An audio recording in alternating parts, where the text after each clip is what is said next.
JENNA DAGENHART is standing by in New York. So, Jenna, U.S. President Donald Trump seems to have a new name for himself, tweeting, "I am Tariff Man." What does Trump's new nickname actually mean for the truce with China?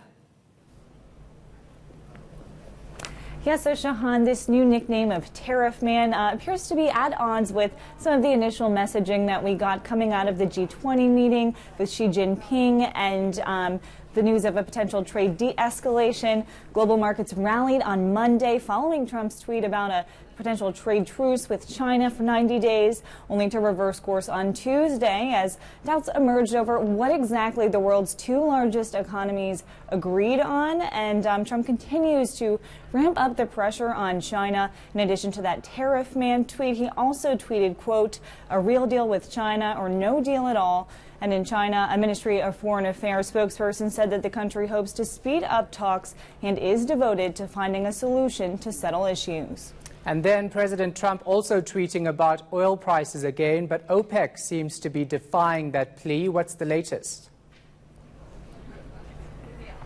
Yes, OPEC is recommending an oil production cut. Not clear yet details as to what that might look like, how that might be accomplished. But Oman's oil minister, Mohammed al-Rumi, spoke to reporters in Vienna as he left the meeting. He said that the group had secured Russia's participation in 6 months of output curbs starting in January. Saudi Arabia, Russia, and these other countries are desperate to increase the price of oil after it's down about $20 a barrel from October. But they face continued opposition, as you mentioned, from President Trump. He continually berates them in tweets, criticizing them.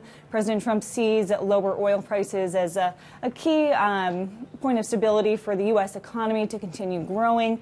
And oil paired gains after the meeting. And we are expecting OPEC to have a press conference tomorrow. And then global markets were left reeling following Tuesday's sell-off in New York, but U.S. financial markets are closed to remember former President H.W. Bush. The state funeral taking place in Washington. Tell us more.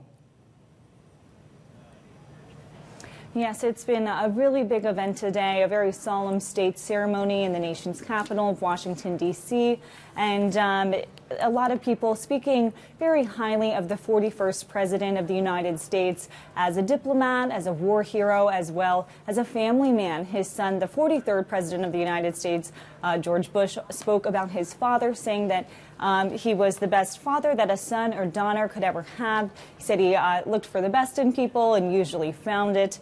And President Donald Trump listened to all of this from the front row.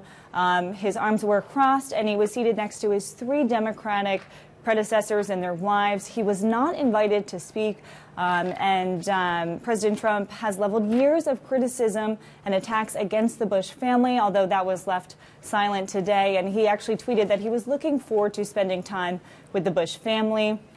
And this was the first time that Trump was in close proximity to the Obamas and the Clintons since his inauguration nearly 2 years ago.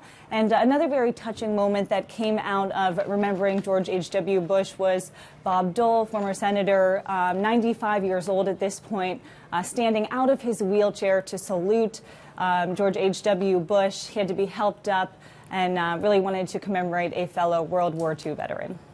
All right, thanks so much for that. Appreciate it. That was Bloomberg's JENNA DAGENHART in New York.